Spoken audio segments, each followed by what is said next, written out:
ஓட்டு வாங்குறப்ப வராங்க, மித்த நேரம் என்னன்னு மதிக்கப்பட்டாங்கிறாங்க. எங்களை இருட்டுல கிடக்குறோம். சரி, இதெல்லாம் விசாரிக்க உங்களுக்கு ஏது நேரம்? 3 மாசம் ஆச்சு, 4 மாசம் ஆச்சு, லைட்டும் எரியல. இதெல்லாம் யாரும் கண்டுக்க மாட்டாங்கிறாங்க. அப்ப எதுக்குதான் அரசாங்கம் எல்லாத்துலயும் ஊழல் பண்ணி அதிகாரிகளும் அரசியல்வாதிகளும் சொகசா வாழாங்களே, அவங்களுக்கு எங்க இருந்து பணம்? 60 வருஷமா இங்க இருக்கோம்னா ஒரே இந்த இடத்துலதான் இருக்கிறோம்.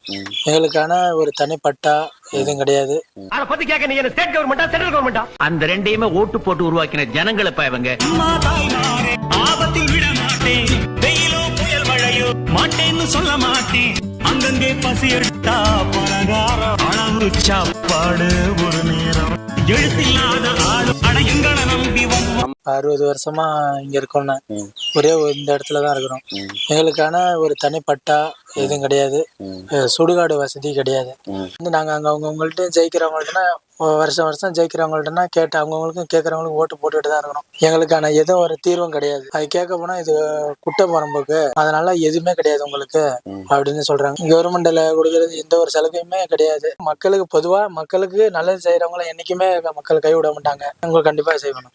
சப்போர்ட் பண்ணுங்க. கண்டிப்பா நம்ம வரோம். சரியா? நீங்க சொன்ன பிரச்சனையை சரி பண்றோம். சரிவா? ஓகேண்ணா. பட்டுவாங்கண்ணா.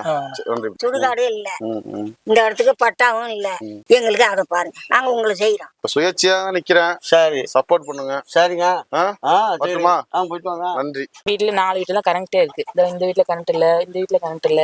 அதுதான் இப்ப இது பட்டா இல்ல, அந்த இடம் புறம்பு கிணது. அதெல்லாம் எழுதி போட்டாலும் பட்டா இருந்தாதான் கரண்ட் வேணும். கட்டுனாங்க சார், மண்ணில சார், டப்பருங்க சார், வீட்டுல கிடக்குறாங்க சார். பணம் எல்லாம் கட்டிட்டு வந்துட்டாங்க. 3 இதுல கட்டி கொண்டாந்து கொடுத்துட்டாங்க. அவங்க தாங்கிறாங்க, வராதுமா, நீங்க அதை பத்தி நீங்க பாக்காதீங்கம்மா, பட்டாங்கிறத நீங்க நகா பண்ணாதீங்கம்மா, கூட்டம் போறமுக்கு அப்படின்னு சொல்லிவிட்டாங்க சார். ஓட்டு வாங்குறப்ப வராங்க, மித்த நேரம் என்னன்னு மதிக்கப்பட்டாங்கிறாங்க. எங்களை இருட்டுல கிடக்குறோம். ஒரு பாம்பு கடிச்சாலும் பள்ளி கடிச்சாலும் மரல எதுவுமே இருட்டாதான் கிடக்கும். அடுத்தடுத்து வேற ஆட்சி மாறும்னு பாக்குறேன். மக்கள் மாற விட மாட்டாங்க போல இருக்கு. திரும்ப திரும்ப போட்டவங்க தான் போட்டுருக்காங்க. சுயேட்சை வேட்பாளர் நிக்கிறேன், மக்கள்ல ஒரு ஆளா நிக்கிறேன். சப்போர்ட் பண்ணுங்க. நாங்க உங்களுக்கு செய்வோம். எங்களுக்கு சுடுகாடு இல்ல, இந்த இடத்துக்கு பட்டா கேட்டோம், கொடுக்க முடியாதுன்னுட்டாங்க. 3 மாசம் ஆச்சு, 4 மாசம் ஆச்சு, லைட்டும் எரியல. இதெல்லாம் யாரும் கண்டுக்க மாட்டாங்கிறாங்க. அவங்க எல்லாம் என்னன்னே கேட்டுக்கிறது இல்ல. அவங்களே இந்த ஊரை விட்டு கிளப்பணும்ட்டாங்க. எங்களை எலெக்ஷன் வந்துட்டா உடனே வந்துருவாங்க. 5 காலையில வந்துருவாங்க. அதுக்கப்புறம் திரும்பியே பாக்குற வேலை இல்ல. நானே எத்தனை இடம் மனு கொண்டு கொடுத்துட்டோம். இதெல்லாம் மாத்தி அமைக்கிறதுக்காக தான் நான் வரேன். சுயேட்சையா தனிச்சு சப்போர்ட் பண்ணுவீங்களா? செய்வோமே. ஓட்டு போடுவீங்களா? போடுவோம். சரி, ஓகே, பாத்துங்க. சப்போர்ட் பண்ணுங்க. மட்டும் இல்லாம